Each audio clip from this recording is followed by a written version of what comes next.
ইব্রাহিম আলাইহিস সালাম, যার কথা আমরা সালাতে উদ্ধৃতি দিই, যার বিষয়ে আল্লাহুম্মা সাল্লি আলা মুহাম্মাদ ওয়া আলা আলি মুহাম্মাদ, হে আল্লাহ মুহাম্মদ এবং মুহাম্মাদের পরিবারের উপরে শান্তি নাজিল করুন। কামা সাল্লাইতা আলা ইব্রাহিম ওয়া আলা আলি ইব্রাহিম, যেমন ভাবে আপনি শান্তি নাজিল করেছিলেন ইব্রাহিম এবং ইব্রাহিমের পরিবারের উপরে। কেমন একটা পরিবার ছিল যে সালাতে আমরা যখন দুরূদ পাঠ করি তখন দুরুদে নবীর জন্য যখন আমরা শান্তি চাই, বারাকা চাই, তখন আমরা দেখাই কোন নবীকে? ইব্রাহিম এবং ইব্রাহিমের পরিবারকে দেখাই যে ওই ব্যক্তি, ওই নবী এবং ওই নবীর পরিবারের মতো আমাদের নবী মুহাম্মদ সাল্লাল্লাহু আলাইহি সাল্লাম এবং তার পরিবারের উপর শান্তি নাজিল করুন। তিনি কেমন নবী ছিলেন যে তার ব্যাপারে আমরা সালাতে দুরূদ পাঠ করি, তার নাম নিয়ে সালাতে কেমন? চলুন, ইব্রাহিম আলাইহিস সালাম তার বাপকে সর্বপ্রথম ঘর থেকে দাওয়াত দিচ্ছেন। ঘর, ওয়াইদ ক্বালা ইব্রাহিম লিআবি ইয়া আবাতি লিমা তা'বুদু মা লা ইয়াসমাউ ওয়া লা ইউবসিরু ওয়া লা ইউগনি আনকা শাইআ। আব্বা, তুমি এদের ইবাদত কেন করো? ওদের ইবাদত কেন করো? মা লা ইয়াসমাউ, যারা শুনে না, ওয়া লা ইউবসিরু, যারা দেখে না, ওয়া লা ইউগনি আনকা শাইআ, যারা তোমার কোনো উপকারে আসে না, তাদের ইবাদত কেন করো? ইয়া আবা, আব্বা, হে আমার প্রিয় আব্বা। নবী ঘর থেকে দাওয়াত দিচ্ছেন আর বাপকে ডাক দিচ্ছেন কি সুন্দর করে, হে প্রিয় আব্বা, ইয়া আবাতি লিমা তা'বুদু, কেন তুমি তাদের ইবাদত করো যারা শোনে না, দেখে না, কোনো উপকারে আসে না? কেন ইবাদত করো? পরের আয়াতে আবার বলছেন যে ইন্নী ক্বাদ জাআনি মিনাল ইলমি মা লাম ইয়াতিক ফাত্তাবি'নি আহদিকা সিরাতান সাওয়িয়া, আমার কাছে এমন জ্ঞান এসেছে যেটা তোমার কাছে আসেনি আব্বা। ইব্রাহিম আলাইহিস সালাম তার বাপকে এভাবে বলছেন, ইন্নী ক্বাদ জাআনি মিনাল ইলমি মা লাম ইয়াতিক, আমার কাছে এমন জ্ঞান এসেছে যেটা তোমার কাছে আসেনি। ফাত্তাবি'নি, অতএব তুমি আমার অনুসরণ করো। আহদিকা সিরাতান সাওয়িয়া, আমি তোমাকে সরল সঠিক পথ দেখাবো। আবার ইব্রাহিম আলাইহিস সালাম বলছেন, ইয়া আবাতি, হে প্রিয় আব্বা, লা তা'বুদিশ শাইতান, শয়তানের ইবাদত করো না আব্বা। আই ইয়ামাসসাকা আযাবুম মিনার রহমান ফাতাকুনা ওয়ালিয়া লিশাইতানি ওয়ালিয়া, লা তা'বুদিশ শাইতান, আব্বা শয়তানের ইবাদত করো না। আগে বললেন যে লিমা তা'বুদু মা লা ইয়াসমাউ ওয়া লা ইউবসিরু ওয়া লা ইউগনি আনকা শাইআ, কেন তাদের ইবাদত করো যারা দেখে না, যারা শুনে না, যারা কোনো উপকার করতে পারে না? আবার এখানে এসে বলছে লা তা'বুদিশ শাইতান, আব্বা শয়তানের ইবাদত করো না। যদি করো আইয়ামাসসাকা আযাবুম মিনার রহমান, তাহলে রহমানের দয়াময়ের পক্ষ থেকে আযাব তোমাকে স্পর্শ করবে। ফাতাকুনা লিশাইতানি ওয়ালিয়া, তখন তুমি শয়তানের অভিভাবক হয়ে যাবে, বন্ধু হয়ে যাবে। একজন বাপকে এইভাবে বোঝাচ্ছে সন্তান, তখন তার বাপ ইব্রাহিম আলাইহিস সালামকে বলছেন, ক্বালা রাগিবুন আনতা আন আলিহাতি ইয়া ইব্রাহিম, ইব্রাহিম তুমি কি আমার এই দেবদেবীগুলোর কথা বলছো যে এদের ইবাদত করতে তুমি নিষেধ করছো? তুমি কি এদের কথা বলছো? ইব্রাহিমকে বাপে বলছে, লাইল্লাম তানতাহি লা আরজুমান্নাক ওয়াহজুরনি মালিয়া, তুমি যদি আমাকে এসব বলা থেকে বিরত না হও, বাপে এবার পাল্টা জবাব দিচ্ছে সন্তানকে, তুমি যদি এগুলো বলা থেকে বিরত না হও, লা আরজুমান্নাক, আমি তোমাকে পাথর মেরে হত্যা করব। কে বলছে? বাপে বলছে এবার ইব্রাহিম আলাইহিস সালামকে। ওয়াহজুরনি মালিয়া, আমার বাড়ি থেকে চিরতরের জন্য বের হয়ে যাও। ইব্রাহিম আলাইহিস সালাম বাপকে দাওয়াত দিলেন, কত সুন্দর করে বুঝালেন, যারা শুনে না, দেখে না, উপকার করতে পারে না, এদের ইবাদত কেন করো? এদের ইবাদত করো না, আমার কাছে এমন জ্ঞান আছে যে এইটা অনুসরণ করলে আমি তোমাকে সঠিক পথ দেখাবো। আবার বলছেন কেন শয়তানের ইবাদত করো? ওদেরই ইবাদত করলে তো তুমি তাদেরই বন্ধু হয়ে যাবে, আর আল্লাহর পক্ষ থেকে তোমাকে আযাব স্পর্শ করবে। এত সুন্দর করে বোঝানোর পরেও বাপ পাল্টা জবাব দিল যে তুমি কি এই দেবদেবীগুলোর বিষয়ে বলছো? যদি তুমি এগুলো থেকে বলা থেকে বিরত না হও তাহলে ওয়াহজুরনি মালিয়া লারজুমান্নাক, আমি তোমাকে পাথর মেরে হত্যা করব। ওয়াহজুরনি মালিয়া, একেবারে চিরতরের জন্য আমার থেকে আলাদা হয়ে যাও। এবার বেটাতে বলছে ইব্রাহিম আলাইহিস সালাম, ক্বালা সালামুন আলাইক, আব্বা আপনার উপর শান্তি। সাআস্তাগফিরু লাকা রাব্বি, আব্বা আমি তোমার জন্য আল্লাহ তাআলার কাছে ক্ষমা প্রার্থনা করব। সালামুন আলাইক, আব্বা তোমার উপর শান্তি। সাআস্তাগফিরু লাকা রাব্বি, আমি তোমার জন্য আল্লাহ তাআলার কাছে ক্ষমা প্রার্থনা করব। ইব্রাহিম আলাইহিস সালামকে বাড়ি থেকে বের করে দেওয়া হলো, তিনি বাড়ি থেকে বের হয়ে গেলেন। একটা ঘটনা, নিজের কওমের লোকজনকে, নিজের জাতিকে ইব্রাহিম আলাইহিস সালাম দাওয়াত দিয়েছিলেন, কিন্তু জাতি তাকে গ্রহণ করেনি। জাতি তাকে বয়কট করেছিল এবং চরম আকারে তার প্রতি জুলুম নির্যাতন করেছিল। ওখানে থেমে থাকেন ইব্রাহিম আলাইহিস সালাম, চলে গেলেন রাজ দরবারে, নমরুদের দরবারে চলে গিয়ে ইব্রাহিম আলাইহিস সালাম দাওয়াত দেওয়া শুরু করলেন। তখন নমরুদ বলছে যে তোমার রব কে? তখন ইব্রাহিম আলাইহিস সালাম বলছেন রব্বিয়াল্লাযী ইউহয়ী ওয়া ইউমীত, সূরা বাকারা 258 নম্বর আয়াত। রব তিনি যিনি মানুষকে মারেন এবং জীবিত করেন। তখন নমরুদ বলছে যে আমিও তো মানুষকে মারি, আমিও তো জীবিত করি, আমিও তো মানুষকে মারি এবং বাঁচাই। তো তার উদাহরণ, তার কথার ধরন ছিল এরকম। নমরুদ বুঝিয়েছিল এইভাবে যে একজন কয়েদিকে, একজন বন্দীকে আমি ইচ্ছা করলে মুক্ত করে দিতে পারি, এটাই হলো বাঁচানো। আর একজন নিরপরাধ মানুষকে চাইলে আমি মেরে ফেলতে পারি, এটাই তার দাপট ছিল। তো ইব্রাহিম আলাইহিস সালাম পাল্টা একটা কথা বলেছিলেন যে ইয়াতি বিশামসি মিনাল মাশরিকি ফাতি বিহা মিনাল মাগরিব, সূর্য ওঠান আল্লাহ তাআলা প্রতিদিন পূর্ব দিক থেকে। তো তুমি যে রব হিসেবে দাবি করছো, তুমি সূর্য পশ্চিম দিক থেকে উঠাও তো। তখন নমরুদ তার প্রশাসনকে বলল ক্বালু, অনেক আয়াতে এভাবে বলছেন আল্লাহ তাআলা তার কথা, ক্বালু হাররিকুহু ওয়ানসুরু আলিহাতাকুম, এই হাররিকু, ইব্রাহিমকে আগুনে পুড়িয়ে মারো, ওয়ানসুরু আলিহাতাকুম, এবং তোমরা তোমাদের দেবদেবীগুলোকে সাহায্য করো, ইন কুনতুম ফাইলিন, যদি তোমরা কিছু করতে চাও। ইব্রাহিমকে আগুনে পোড়াও আর তোমাদের দেবদেবীগুলোকে সাহায্য করো। তাই তো ইব্রাহিম আলাইহিস সালামকে আগুনে পোড়ানোর জন্য বিশাল গর্ত খনন করা হয়েছিল। এই ঘটনা পৃথিবীর কোন মানুষটা জানে না? সবাই জানে না? এটা সবাই জানে যে ইব্রাহিম আলাইহিস সালামকে আগুনে ফেলা হয়েছিল। এবং সেইটা ফেলা হয়েছিল কত দূরে, জায়গাটা কত বড় ছিল এবং কিভাবে ফেলা হয়েছিল। ছোট্ট একটা উদাহরণ, যারা তীর ধনুক হয়তো বা যারা মুরব্বী আছেন, অনেক আগে এগুলো হয়তো প্রশিক্ষণ নিয়েছেন বা নিজেরা অনেক সময় ব্যবহার করেছেন। তীর ধনুক, একটা ধনুকের সাথে তীর লাগালে ছেড়ে দিলে কত দ্রুত যায়, এমন একটা ব্যবস্থা করা হয়েছিল ইব্রাহিম আলাইহিস সালামকে আগুনে ফেলার জন্য, যে এখানে ধরে টান দিয়ে ছেড়ে দেওয়া হয়েছিল ইব্রাহিম আলাইহিস সালামকে। ইব্রাহিম আলাইহিস সালাম অবিচল ছিলেন, অবিচল, ধৈর্য। হাসবুনাল্লাহু নি'মাল ওয়াকিল। আগুনে পুড়িয়ে যখন আগুনে পোড়ানোর জন্য যখন ফেলে দেওয়া হচ্ছে, তখন ইব্রাহিম আলাইহিস সালামের বাপ ওখানে উপস্থিত। একজন বাপ ওখানে উপস্থিত থেকে সন্তানের আগুনে ফেলার এই দৃশ্যটি দেখছে, একটু অন্তরে দাগ কাটে না। কেন? একেবারে কট্টরপন্থী দেবদেবীর ব্যাপারে। ইব্রাহিম আলাইহিস সালামকে যখন আগুনে ফেলে দেওয়া হলো, ইব্রাহিম আলাইহিস সালাম কি বললেন? হাসবুনাল্লাহু নি'মাল ওয়াকিল, আল্লাহ তাআলা আমার জন্য যথেষ্ট, তিনি উত্তম কর্মবিধায়ক, তিনি যেটা করবেন সেটাই আমার জন্য উত্তম। আল্লাহ তাআলা বললেন কুনি বারদাও ওয়া সালামান আলা ইব্রাহিম, হয়ে যাও ইব্রাহিমের জন্য একেবারে শান্তি নিরাপদ। ইব্রাহিম আলাইহিস সালামের ধৈর্য।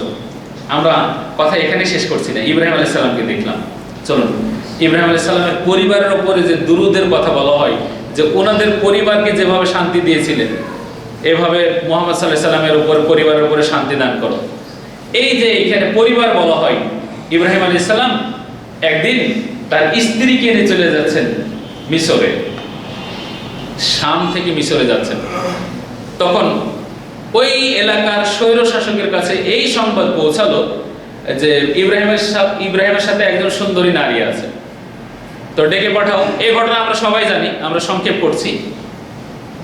ডেকে পাঠানো হলো, তখন ইব্রাহিম আলাইহিস সালাম সর্বপ্রথম কথা বললেন, তোমার সাথে কি এটা?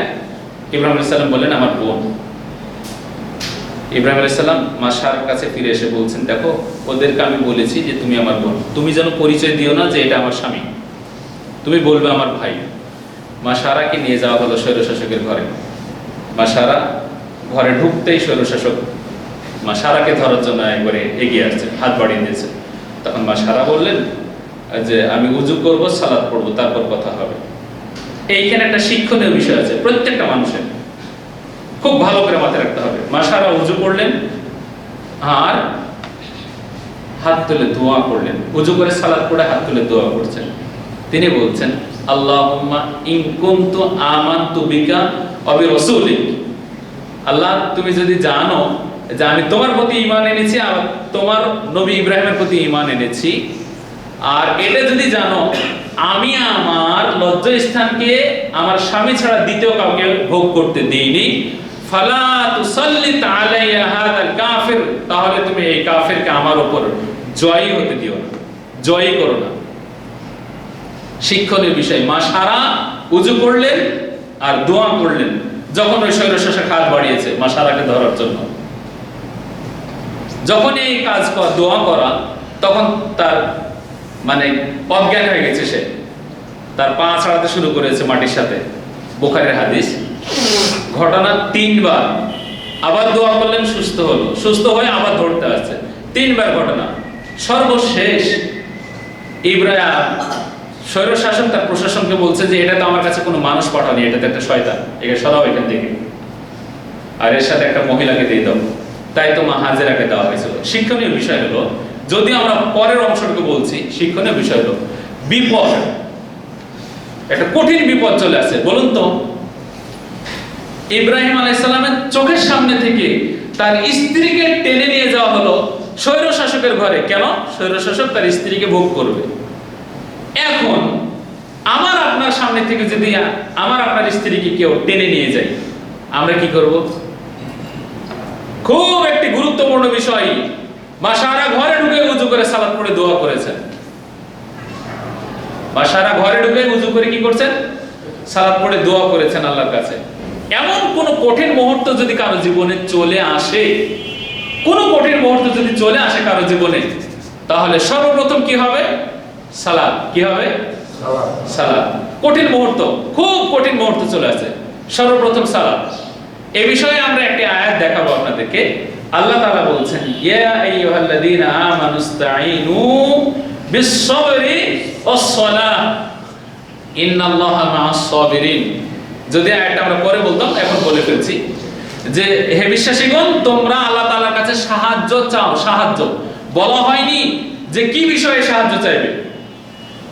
সেটা শরীর অকেজ হয়ে গেছে, অসুস্থ হয়ে পড়ে থেকেছো দীর্ঘদিন, এর জন্য সুস্থতা কামনা করছো, শক্তি চাচ্ছ, তুমি হাঁটাচলা করতে পারো এই জন্য তুমি শক্তি চাচ্ছ, এই বিষয়ে সাহায্য চাচ্ছ, এমনটা বলা হয়নি। সাহায্য চাও।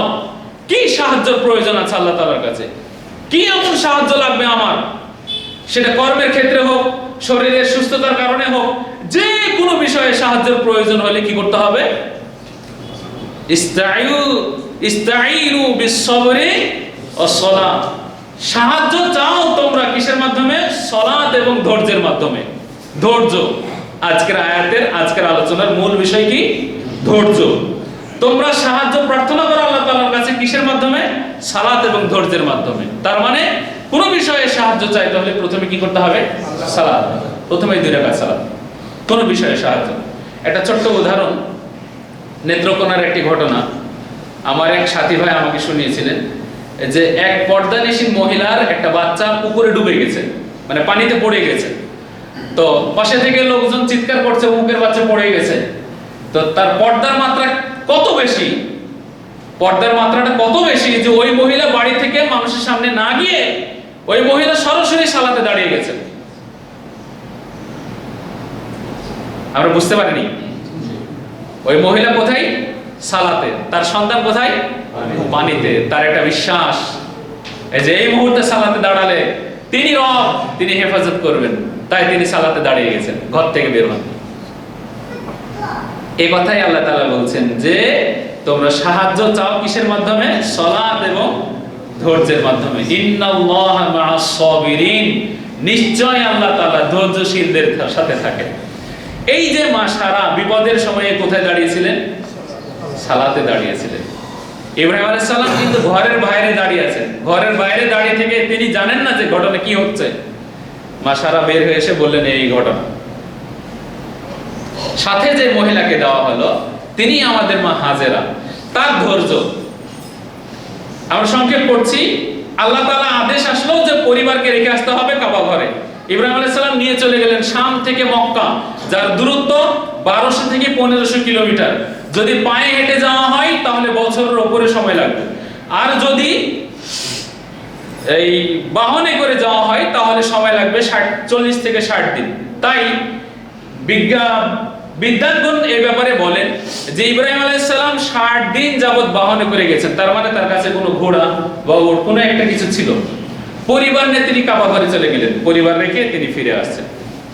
ধৈর্য, মা হাজেরার ধৈর্য। পরিবার রেখে যখন চলে আসছেন তখন মা হাজেরা বলছেন ইব্রাহিম কোথায় যাচ্ছ?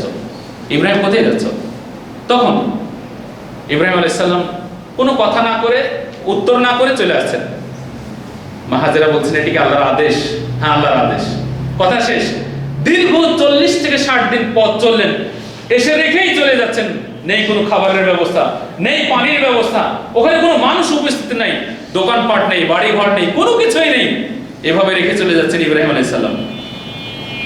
মা হাজেরা বলছেন এটি কি আল্লাহর আদেশ? আল্লাহর আদেশ। এরপরে মা হাজেরা বলছেন আচ্ছা ঠিক আছে।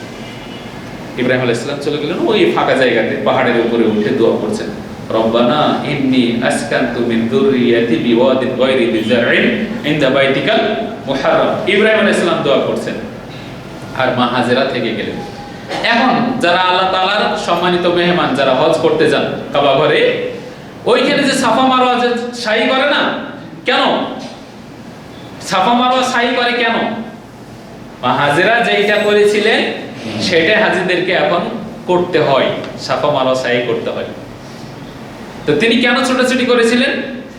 পানি অথবা মানুষ, কোনো একটা সন্ধান পাওয়া যায় কিনা, যে পানি পাই নাকি, কোনো মানুষ দেখা যায় নাকি, এজন্য ছোটাছুটি করেছিলেন। মা হাজেরার ধৈর্য কেমন, যে ইব্রাহিম আলাইহিস সালাম রেখে চলে গেলেন আর তিনি থেকে গেলেন। আমরা হলে তো কত কি করতাম, 10 ব্যাগ খাবার দিয়ে আসতাম, তাই করতাম না? পরিবারের সাথে কোন একটা মানুষের একটা সম্পর্ক বা কোনো একটা মানুষকে দেখে দিয়ে যেতাম যে আমার পরিবার থাকলো একটু দেখেও তোমরা খাবার দাবারের ব্যবস্থা করে দিও, তোমার কাছে টাকা থাকলো, এই যে ফল ফ্রুট থাকলো, এই সেই থাকলো, আমি রেখে গেলাম, 7 দিন পরে আবার আসবো। কিন্তু ইব্রাহিম আলাইহিস সালাম রেখে চলে যাচ্ছেন, দেখা হবে কয়েকদিন পরে, এই কথা নাই। কিন্তু মা হাজেরা ধৈর্য। সংক্ষেপ, ইসমাইল আলাইহিস সালামের ধৈর্য। আল্লাহ তাআলার আদেশ প্রিয় বস্তুকে কুরবানি করতে হবে। প্রিয় বস্তু কুরবানি করতে হবে মানে প্রিয় বস্তু সন্তান। সন্তানে উত্তর করছে ইয়া বাতি ফাল মা তুমার সাতাজিদুনি ইনশাআল্লাহু মিনাস সাবিরিন। আব্বা, আল্লাহ তাআলা আপনাকে যেটা আদেশ করেছেন, আল্লাহ তাআলা যেটা আপনাকে আদেশ করেছেন আপনি সেটাই করেন। মানে ইব্রাহিম আলাইহিস সালাম সন্তানকে বলছেন, আব্বু আমি তো স্বপ্নে দেখছি যে আমি তোমাকে কুরবানি করছি। একটা সন্তান কি পরিমাণে, একটা সন্তান কি পরিমাণে আদর্শবান হলে বাপকে কথা বলতে পারে, আব্বু আমি স্বপ্নে দেখছি যে আমি তোমাকে কুরবানি করছি।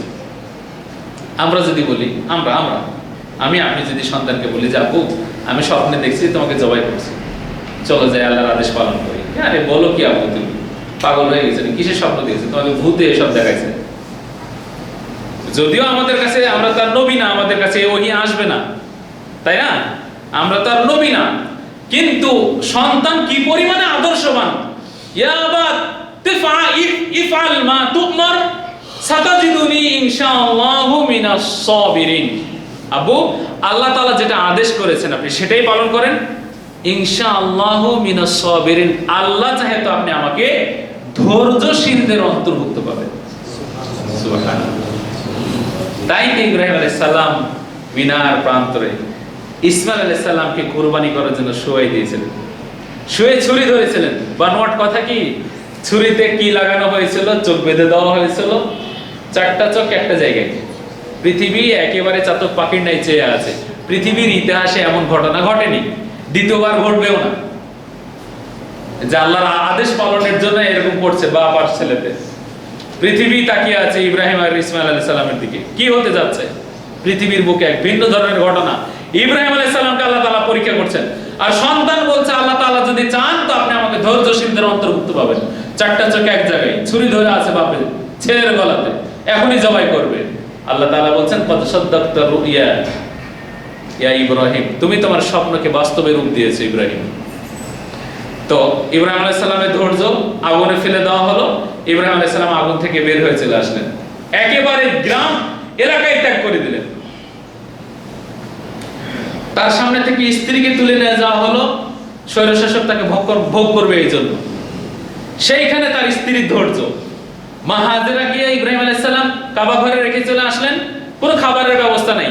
সেখানে মা হাজেরার ধৈর্য, প্রিয় বস্তুকে কুরবানি করতে হবে। ইসমাইল আলাইহিস সালামকে বলা হলো, ইসমাইল আলাইহিস সালাম বলছেন আল্লাহ তাআলা যেটা আদেশ করেছেন সেটা পালন করেন। আপনি চাহে, আল্লাহ চাহে তো আপনি আমাকে ধৈর্যশীলদের অন্তর্ভুক্ত পাবেন।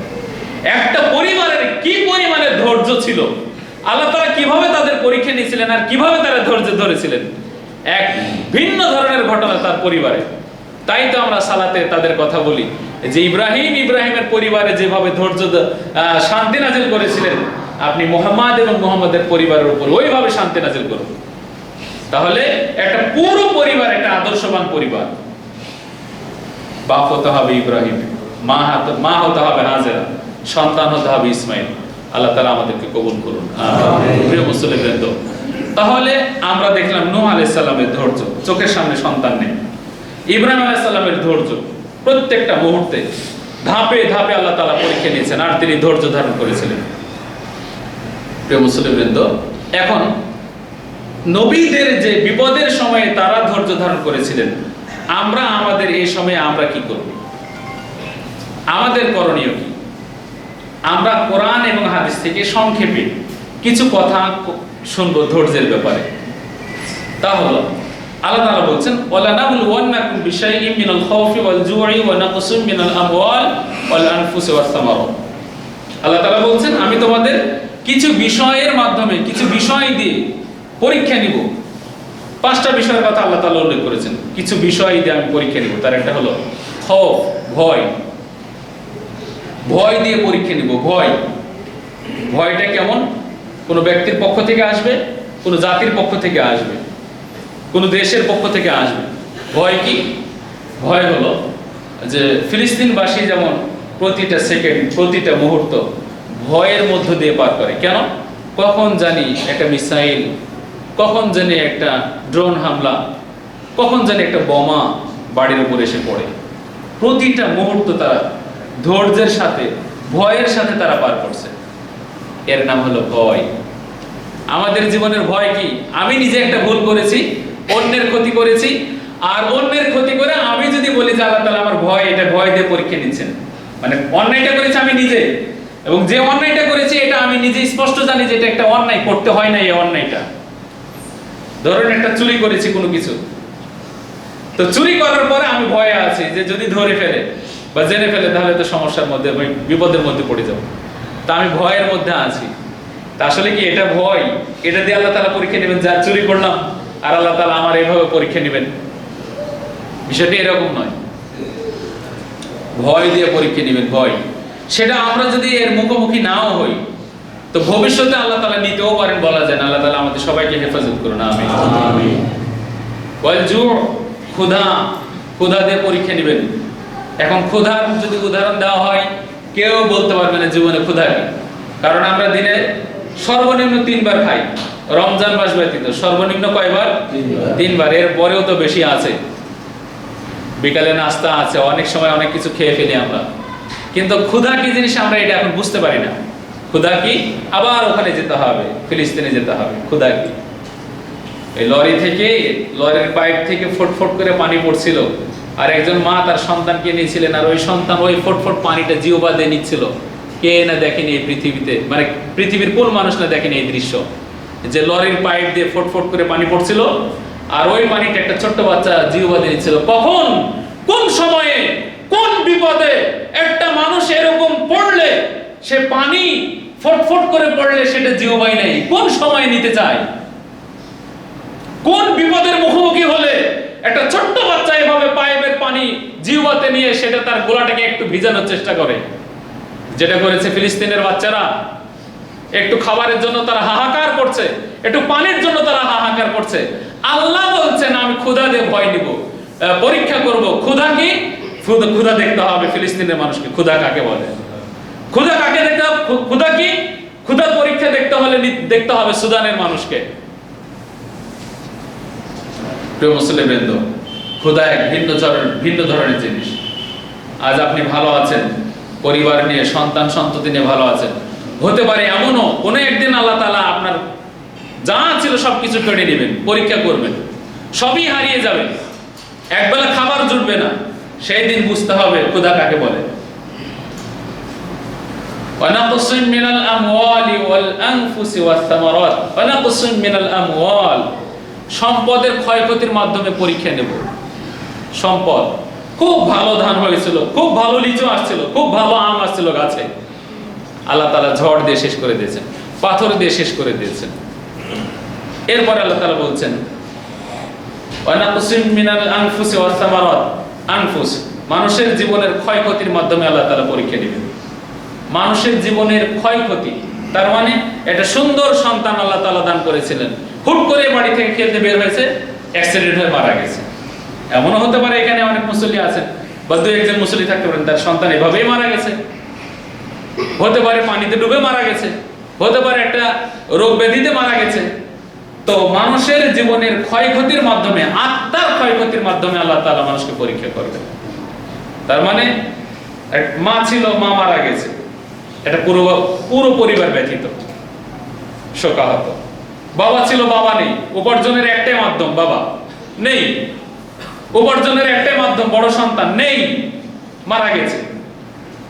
মানুষের জীবনের ক্ষয়ক্ষতির মাধ্যমে আল্লাহ তাআলা পরীক্ষা নেবেন। ওয়াসসামারাত, ফলাদির ক্ষয়ক্ষতির মাধ্যমে আল্লাহ তাআলা পরীক্ষা নেবেন। ওয়াবাশশিরিস সাবিরিন, সুসংবাদ দাও ধৈর্যশীলদের। কাদেরকে? ধৈর্যশীলদের। এই যে বুখারীর একটি হাদিসে আল্লাহ রাসূল একটা বাড়ির পাশ দিয়ে যাচ্ছেন, এর একটা মহিলা চিৎকার করে কাঁদছে। ওই মহিলা যখন চিৎকার করে কাঁদছে তখন আল্লাহ রাসূল ওখানে গিয়ে ওই মহিলাকে বলছে যে ধৈর্য ধরতে হয়, কান্নাকাটি করতে হয় না, ধৈর্য ধারণ করতে হয়। তখন ওই মহিলা বলছে যে কে তুমি, সরো এখান থেকে, এই এলাকায় আননি, এটা সরো, আমার কাছ থেকে সরো। মহিলা তার চিনে না যেটা আল্লাহ রাসূল আমার কাছে আসছে। তো কান্নাকাটি করছে দেখে আল্লাহ রাসূল বললেন যে ধৈর্য ধারণ করতে হবে। তখন ওই মহিলা এভাবে আল্লাহ রাসূলকে বললেন যে কে তুমি, এখান থেকে সরো, আমার বিপদ তুমি কি বুঝবে?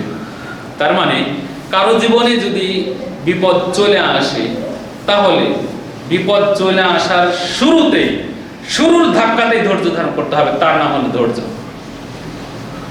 আমি বুঝতে পারিনি, বিপদ চলে এসেছে আর ওই শুরুতেই কি করতে হবে? ধৈর্য ধারণ করতে হবে, তার নাম হলো ধৈর্য। আপনার গাছের আম একেবারে নাই করে দিয়েছে, ছোট্ট একটা গাছে আম আসছিল, রাতের আধারে কে যেন সবই পেড়ে নিয়ে গেছে।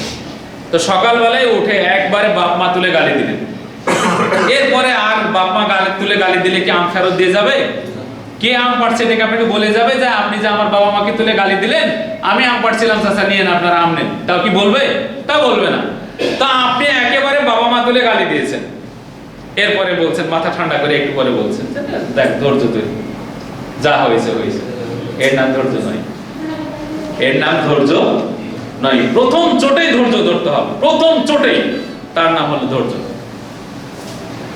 সে কথাই আল্লাহ রাসূল বলছেন as-sabru inda sadmatil ula, প্রথম ধাক্কাতেই যেটা ধৈর্য ধারণ করা হয় সেটা হলো কি? ধৈর্য। অনেক গাল মন্দ করার পরে, অনেক বকাবকি করার পরে তারপরে মাথা ঠান্ডা করে বলছে যা হয়েছে হয়েছে, তার নাম ধৈর্য নয়। তাহলে ধৈর্য ধারণ করতে হবে প্রথম ধাক্কাতেই। সেটা হতে পারে ভয় দিয়ে, ক্ষুধা দিয়ে, জানের ক্ষয়ক্ষতির মাধ্যমে, ফসলের ক্ষয়ক্ষতির মাধ্যমে। এভাবে আল্লাহ তাআলা বলছেন। প্রিয় মুসলিমবৃন্দ, আমরা সংক্ষেপ করছি, অনেকগুলো আয়াত ছিল। আল্লাহ তাআলা বলছেন ইন্নামা ইউওয়াফাস সাবিরুনা, আল্লাহ তাআলা পূর্ণরূপে ধৈর্যশীলদেরকে প্রতিদান দিবেন বেগয়রে হিসাব, একেবারে হিসাব ছাড়া আল্লাহ তাআলা প্রতিদান দান করবেন। কাদেরকে? ধৈর্যশীলদেরকে। আমরা প্রতিদানে চলে আসলাম।